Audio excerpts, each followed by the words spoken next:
about it? I'm really nervous. I'm so nervous. I got probably almost every person's name wrong who was doing a reading. Like Shannon finished the speaking about the literature, and I said thanks, Wendy. And I was doing that with everybody, even Craig. I forgot Craig's name. I was like, thanks. Who was that again? Because I guess like the whole day I've been pushing this aside, like just trying to not obsess about it and stuff, and just trying to convince myself that I'm chilled, I'm not scared, and I guess now I just can't avoid it. As soon as Nitesh parked outside, and then all the nerves just hit me like all at once, and I even said to the guys, geez guys, these nerves are hitting me. And they were talking about their own stuff. They didn't even pay attention. I was like, okay, I guess it doesn't matter that much. But I am honestly grateful to be sharing my 1 year. I looked at so many people. I listened to so many 1 year shares, and even the upper treatments. I listened to so many people coming up at the house as well and sharing on Saturdays and stuff like that. And I'd look at these people who've spent so much time in their recovery, and who've started doing constructive things, and who've started kind of having jobs and whatnot, and just who've done better things than I had done at the time. Better things than I had done my whole life really. And I'd look at them and be like, wow, what? And that is really amazing, and just kind of wished that I would get to that point as well. And sitting here and I'm thinking about it, I'm actually sharing on my 1 year. I'm like one of those guys now that I used to look at, and I don't even know. I believe Keith when he says that it flew by, all his years in recovery, even though he's got so many years in recovery. I believe him, because I think up until now, it just flew by. It feels like it was so quick. And I guess for someone who's as imperfect as I am, being where I am now is honestly, it's honestly a miracle, to be honest. I have a job now. I've never been able to work for anything in my whole life. Each and every person in my life story had lazy and undisciplined as the first defect. And I didn't think they'd have it there. So that, story of my life, I've always been very lazy, and I don't know, a harsh word, useless, but I've just never thought I was. I thought I was the total opposite. I've always had everybody do everything for me, and I've always thought that life should be easy for me. I always thought life should be easy. I always thought my parents are supposed to make life easy for me. I thought my parents are supposed to do something, to do good things for me. I only started getting a realistic experience of life when in treatment, and in treatment, the thing that was realistic about it is just being told my truth, and having to actually look at myself and be like, okay, you don't know as much as you think you do, or you're not who you think you were, or your life isn't as okay. You're not as okay as you thought you were. Out here, the real experience has been, just get up and do something for, on your own, and not rely on other people, and not make yourself other people's responsibility, get up and find work. And I guess I started from the beginning, and I'll just give as good of a context as I possibly can. I grew up in Phoenix, which is in Durban. I lived there from the time I was 2, and before that I was living with because my parents weren't living together at that time, when I was born. My mom was a teacher, somewhere around Stanger, and she lived with my grandmother, who was in Nqaba, which is I'm sure everybody knows who Nqaba is. Um, it's very famous. And that's where my grandmother lived. And it was just her and my grandmother because, her brothers and her dad, passed on when she was like quite young. So it's been the children for quite a while. So I was like, with my mom, with her and Nqaba. And my dad was like working as a teacher as well. And I actually don't know where he was living at the time. That's quite bad. But like we all moved to Phoenix, like as a family, whatever. When I was 2, which was in like 1996, and I started going to school there, Phoenix Heights, primary school. Went to preschool there, and it was just me. It was me, my mom, my dad, my older brother, and my grandmother, and just one of our relatives who was like living with us, helping us around and stuff. And it was a good childhood. My parents have always done like the best for me. It's actually funny how I had so many things to blame them for, especially like in my step 5 and stuff like that. My whole life, not even my step 5. My step 5 was when I actually realized that I was like just making shit up, to be honest. But I honestly had like solid things my whole life to be like, okay, this is wrong with me because of this about my dad or my mom. My mom and my dad did this, and this is why I'm like this. I just had those things in my head, and I believed them, and I was really convinced, but they gave me a good life. My parents gave me a good life by food, clothes, school, and just like principles. My dad has always been like very principled, and he's always tried to teach me and like groom me, into becoming like a good man, But I've always dodged responsibility, even at that time. School, I was okay at that time. I was still okay.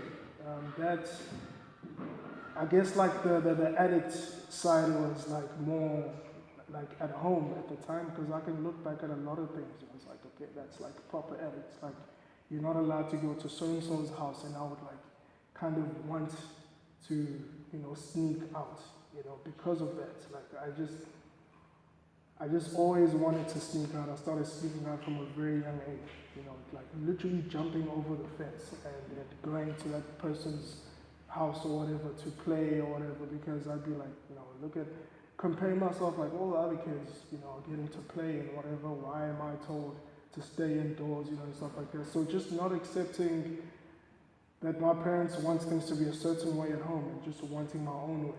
So not listening, not taking responsibility, and just not wanting to kind of follow rules and stuff like that. It started a long time ago. From grade 1 to grade 7, I was in Phoenix Heights,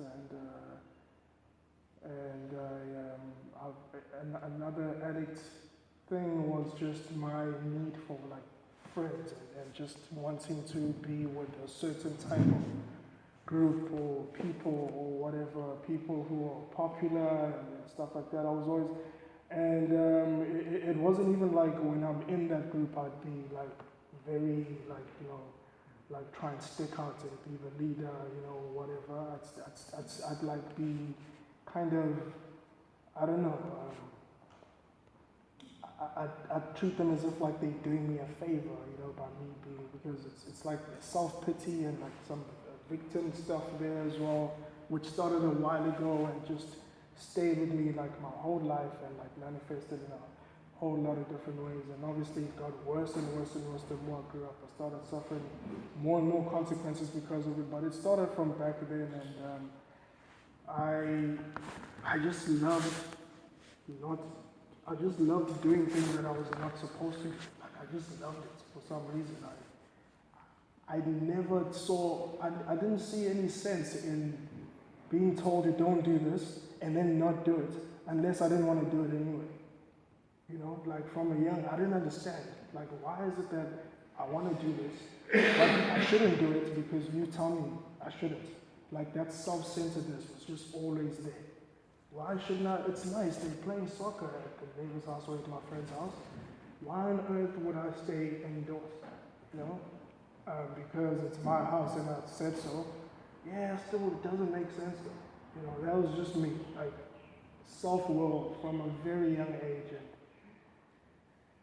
And yeah, I mean, I remember we went to the mall with my sister one day, and I stole, I think I stole the chocolates. I stole the chocolates, and in my head, I was like, I'm just picturing the look on my sister's face when I whip it out when we're outside, like, look what I did, you know, like, look at me, I'm edgy or whatever. This was very, like, I was like 10 at this time, and I got busted. And it was like it was the first scary experience of my life. And my sister was so pissed off at me, like she didn't talk to me the whole way back home. And then the guys like who owned the shop, they scared us and they said, okay, we're calling the police, you know, or whatever. And then, you know, they changed the story, like, yeah, we couldn't get through to them, so you're lucky. I think they're just scaring me and teaching me a lesson, you know, whatever. But even then, I didn't learn anything from it. Like I just never learned from anything. Really. I never learned anything. But if there's one thing I was kind of like happier, I guess. Like I loved being around people and I still loved playing, you know, whatever. And that got like I became lonelier and lonelier as the years went by. And so there isn't much I can share about my schooling in primary, really. Just the social aspect of it. I was just always a people pleaser, and I was always seeking affirmation and approval from people all the time. I always cared about what people thought of me. This is all stuff that I was even when I was older. And my sister was always being, because we went to the same school, my older sister was always being called to class all the time because there was just always something I wasn't doing. Not with the intention of screwing with my teacher or whatever, but just because I just didn't want to do it. Wasn't to be rebellious. Like I would never to my teacher's face be like, I don't want to do this, screw you. I'm not going to listen to you. It was just a matter of, I don't feel like it, and I just don't. And I guess that's just been the pattern, like my whole life away. I just don't. I think that's what frustrates most people about me, and that's why most people gave up on even trying to build a relationship with me, because no matter what they're trying to do, I wouldn't even be straight up about my rebellion or whatever. I just say I don't want to do it, and I just don't do it. It's just the self-centeredness that I believe that I have the right to not do what I don't want to do. I don't even get to how it affects you. Because I'm it's not my intention to hurt you. It's not about you. It's just about me. Don't take it personally. I just don't feel like doing it. It hurts a lot of people, that mentality. A lot of people. And I've been that way my whole life. And my sister was always called to class, all the time. He didn't do this. He's been doing that. He didn't do that. My parents, oh my God, this is so embarrassing, because I realized that the same thing happened in varsity. My teacher and my parents had a notebook that they communicated through. Okay, he's doing this now. And then at home I'd have to show my parents so that they know what I'm getting up to in class or whatever. Because I just always had to be closely looked after to is he doing what he needs to do? Because I was just always in my own world. Skip to varsity when my addiction got really bad. I had to have a personal, a nanny type of thing in varsity at the age of what was this, 2 years ago? I was 24, 25 years old. My dad hired a lady to walk around campus with me to make sure that I'm attending class. So it's I never grew. I never grew up. That's just been the disease for me. I've never grown up. I've never matured emotionally. I've always been I've just been a kid, no responsibility. And then in 2007 we moved to Durban North, and I moved moved from Phoenix, and I moved obviously away from like the friends I'd had, and I was quite bummed about that because I built like some pretty. I mean, I liked being there, and I liked the people, and I wouldn't say those were genuine friendships really. I had some, I guess, but most of it was just like those people that I wanted affirmation and approval, for being around, and whatever. And so we moved, and then, and I went to Northwood in grade 8, and even there as well. Everywhere I get to, I got there, and I was just uncomfortable, just being there and not knowing anybody, and just kind of trying to find my way around the place, and I was just uncomfortable, and I had to find some people to gravitate towards, because I'm just like dependent like that on, okay, I need to gravitate towards a certain group of people. It's never really people who do things wrong. Unfortunately, I was even telling a friend of mine, I was telling Natesh yesterday, like, I always get attached to people who just don't want to do the right thing, really. It's not peace. It's never really people who are the best at something, or who try and do things well. And even in treatment, I was concerned so many times I was like probably 2 months in, and I was always concerned for hanging out with like, people, who were just like newcomers. Not like to help, but to like hang out with them, like, because it's like just to relate. I found things that I related to them about, because I guess that's just, so I was like that, and I found some friends, and I'm not going to say they were a bad influence. I was also just like, I just wanted to do anything besides the right thing, so we, first time I did my drug of choice was in grade 8 or grade 9. A friend of mine just suggested it. Like, he had been talking about it for quite a while, that like he does it or whatever, and I didn't think much of it that he does it. But the first time he suggested it, I was just like, yeah, whatever. He didn't have to convince me at all.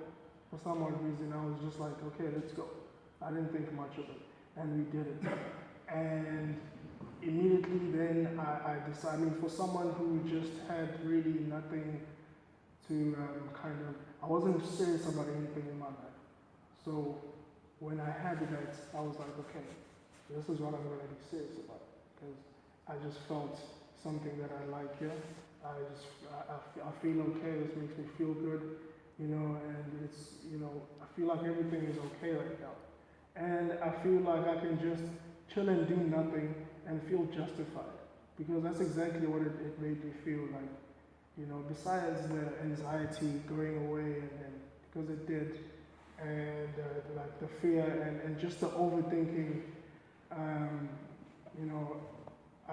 just felt, I was like, I can feel good doing nothing, with this, and that's what I got hooked. The same day I got hooked. It's actually quite scary. I reflect on this every time, like the mental process, or like the things that happened, the thoughts that went through my head the moment I did it. It's like I just made a decision. It's like I just signed like an unwritten contract or whatever. I was like, okay, yeah. And then from there it was like occasional, until about like grade 10. And even then, school-wise, I was still quite okay. But it got worse and worse and worse. Like the unmanageability got worse and worse and worse. And even in school, always like just like very insecure, and very like fearful of people. Still wanting like approval. Still finding people to compare myself to, because that's what I do everywhere I get. I find people I compare myself to. That person is better than me because of that. And like I want to be like them. Moving from group to group and kind of like, manipulating my way into like, I don't know, fitting into whatever they are. If it's guys who like just like studying a lot, I pretend to be that. If it's guys who are like, whatever, cool guys, I pretend to be that. And you know,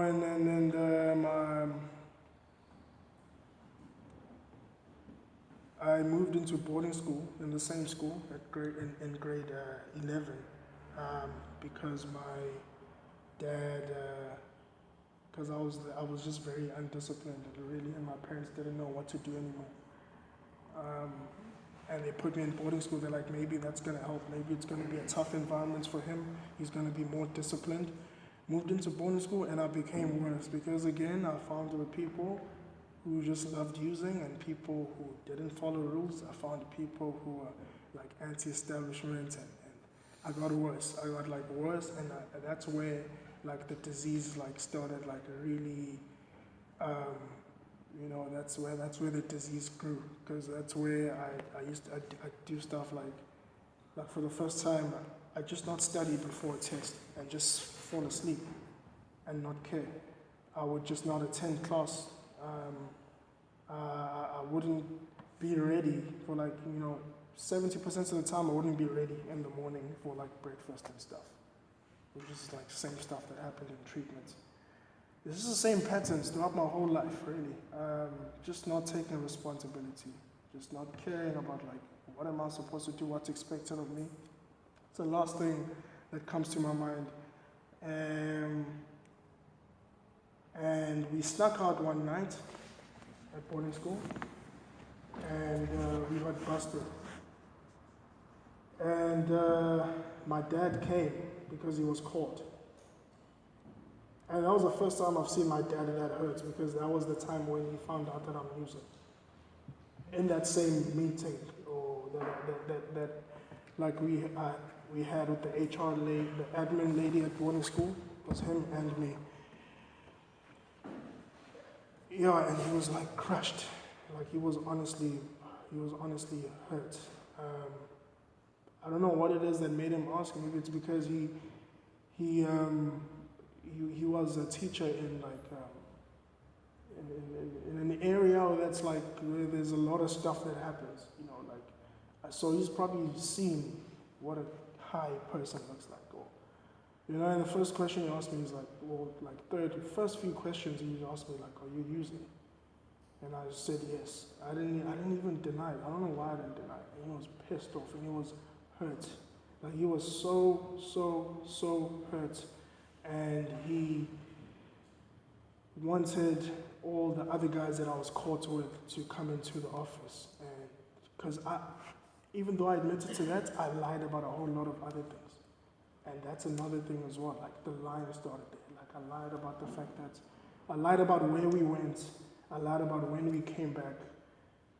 And all that stuff.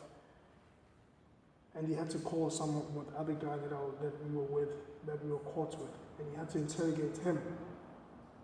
And he got the truth out of him. And I lied about like probably 80% of the stuff. And from there, things were just never really the same. I got kicked out of boarding school. I had to go back to just being a normal day scholar and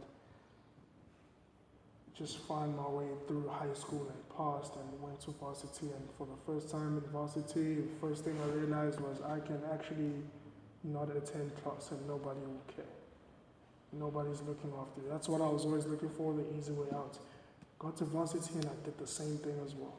Did the same thing there too. For the first year, I was still kind of fine. And then second year, I failed so badly that like my lecturer, because I studied architecture, that was my first year. Yeah. That's what I keep seeing you lean over and I'm like, hey, is that a sign or what? I studied architecture. First year I passed, and my second year it was like a complete difference, a complete dip. Because the second year, that's when I just started using more. I just started using that thing that I saw as an opportunity, like, you know, to just, because at home, there was never really that much freedom. Like my parents always tried their best to kind of, and if they did give me that freedom, I don't know what the hell I would have been like. But they always tried to kind of like just help me stay and like, you know, like just be, I don't know, behaved. And I saw an opportunity in varsity. Second year, which is around, I think 2014, I probably didn't attend like 80% of my lectures. My lecturer didn't know who I was. He's like, I didn't even know this guy attended my class, really, to be honest. Speaking to my dad, there's like an end of the year portfolio that happens, and instead of exams, because it's like a design,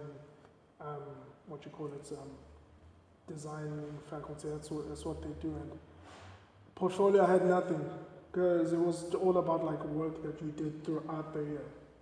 So that's what exposed me, because you had to be there and take like constant responsibility, of which I wasn't at all, and I got caught out that way. And immediately my parents said, we're not going to let you go and just waste more of our money, with the bullshit that you've been doing. So you're not going back to architecture. And I was like, okay, my second choice was something in the, like business or commerce. And that's exactly what I chose that, as my second choice. And I went to a different campus thinking things would be different. And I took my shit with me. When I first got there to that different campus, I was like, I looked at so many things that I thought would make a difference, like a new environment.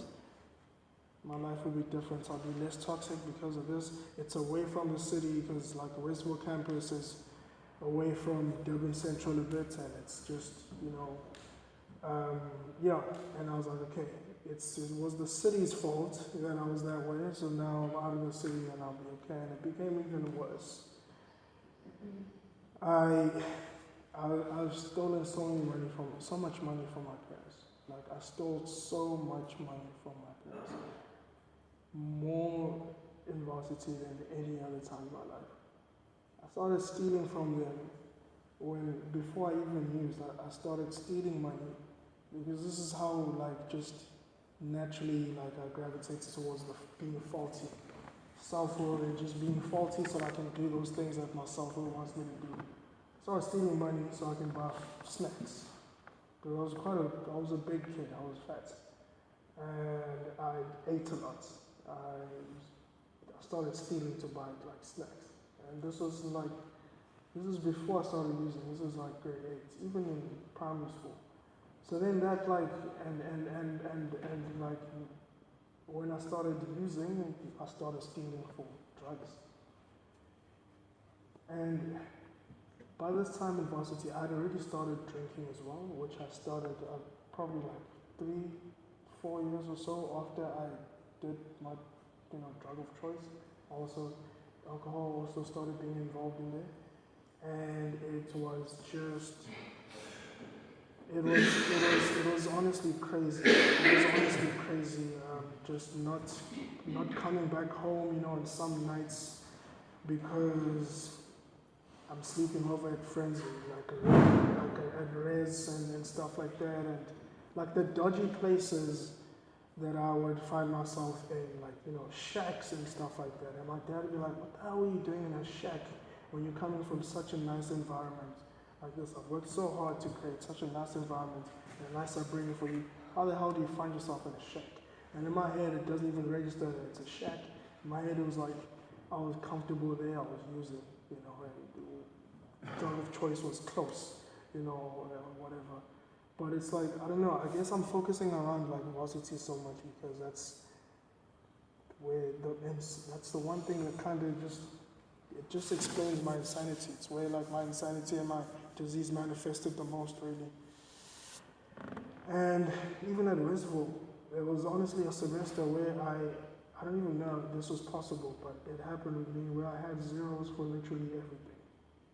Didn't attend any lectures, didn't write any exams, didn't write any tests at the end of the year. And this is where my dad was like, fuck it, I'm sorry. He's like, we're not paying for you anymore. And because this happened in June the results came out, and I had nothing. And I had to work in those June holidays for my dad, and I was packing boxes. And he was like, he was honestly like disgusted with me. Like at home, things were so tense. And I worked with him packing boxes, that whole time. I begged and begged and begged. And he put me back to school. And I did the same thing. Same thing again. That's the tragic thing. I always did the same thing again. Until it got to a point where, like I mentioned earlier, they hired a lady who was like an academic, who's a writer by profession and a family friend, and they're like, can we just hire you to make sure that he does everything he needs to do? And that's how I finished varsity. I would not have finished varsity if it weren't for that, to be honest. I was very angry when they did it, typical addict, and I'm that type of an addict who will be like, why are you treating me like a baby? But I never take any responsible for anything. But that's how I finished varsity. I had two ladies, her and her older sister, following me around campus. Every time I come back from campus, they'd sit down with me. They had contact details of all my lecturers because obviously they couldn't trust me. Like, was he in class? Did he do this? Did he, like, that's the life that I lived. And I was so insane at the time, I convinced myself that I'm okay with it. I just be walking with these two ladies on campus. The old ladies. It was obvious they were not students. But I'd be walking just like, and they'd ask me like, doesn't it bother you that we don't look like students, but we are walking with you around campus? Don't people ask? And I'm like, even if they ask, I don't care. It doesn't bother me. It's just the arrogance and it got to a point where my parents like gave up and like trying to fight. They're using, and stuff like that. And and I finished and my mom said, okay, we were just waiting until you finish, but you're gonna have to go to treatment. And I said yes. And I did. And as I mentioned earlier, I had to look at a lot of things. I still had a lot of the same types of behavior, and I was called out for it. I was concerned for that stuff, and I had to like honestly see it for the first time, and it was quite scary. It was quite uncomfortable, and it was quite painful that I had to like, for the first time, see all that stuff, having been a person who never took responsibility for anything. Step 5 showed me a lot of things, like there's no one else to blame but you. For I've never been able to see that, but I saw it there. I had to be taught how to work, because 5 months down the line, I was still very lazy and it was worrying. I had to be on a consequence to work with Rob for like a whole month. Burning heat and everybody going in a group and I was in self-pity and I was like, Josh, I hate everybody because I feel like they were looking down on me. And he's like, you just hate everybody because they're doing what they need to do. They're in there and you're out here. And I had to look at the fact that every single person I've hated because they're doing what I'm not doing. And I don't want to do what they do. I'm too proud to be like, I need to do what they're doing so that I can be where they are. I found other reasons why I lie to myself and say I don't like them. That helped me a lot working with Rob because it kind of taught me like effort, like it's a constant thing, which actually helped me even when I was like out here at the halfway house. Because at the halfway house, I struggled in the first month because all of a sudden it was just, I kind of like fell back a bit, like started chilling and I struggled because I had to be pushed again through just my friends calling me out constantly. And I've had to walk around Scottsboro and Park Rainy and all that stuff looking for a job, which is something I've never done before. I looked for a job, I found several jobs, had to turn them down, sponsors instruction, found a job, had to lost it because of lockdown, and I had to keep on looking again and again and again, and until I found this job, which just seems like the right place, like I'm in the right place, like I'm with people who are actually trying to groom me and who kind of understand that I have no experience, who like I make mistakes and they kind of understand and they know my story, they know I'm an addict, and they understand, where I'm coming from, and stuff like that. And it's actually like a training-based job. It's like internship. It's an internship where like I'm getting paid so I can be self-supporting as well. And it's actually crazy. And it's like now it's attitude. The one thing that's being exposed now is attitude. And my attitude for like the longest time, my whole life, has just never been right. Like I've never consistently had a good, positive attitude towards something.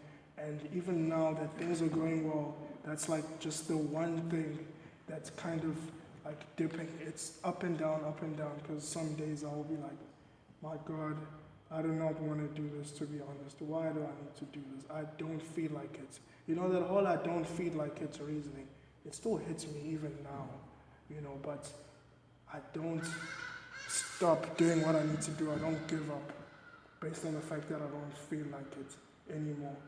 Because all the other crap that I caused, it's unfortunate that it caused pain for people. It's unfortunate that it messed my parents' like lives up. Not completely, but it really messed with them. Like my mom would be sick sometimes, like, you know, like health-wise. And it's all based on the fact that I don't feel like it. So I don't have to do all that shit now just because I don't feel like, you know, being productive or doing what I need to do. I can say that my sponsors helped me a lot. Like I've come a long way. Like I'm very far from what I was when I came in, because like my previous sponsor said, I was going nowhere. What did he say? He said I wasn't moving and I was even doing that slowly. And those were his exact words. So now I'm moving somewhere, like I'm getting somewhere, like, you know. So, yeah, that's it. Well, thank you. Thanks.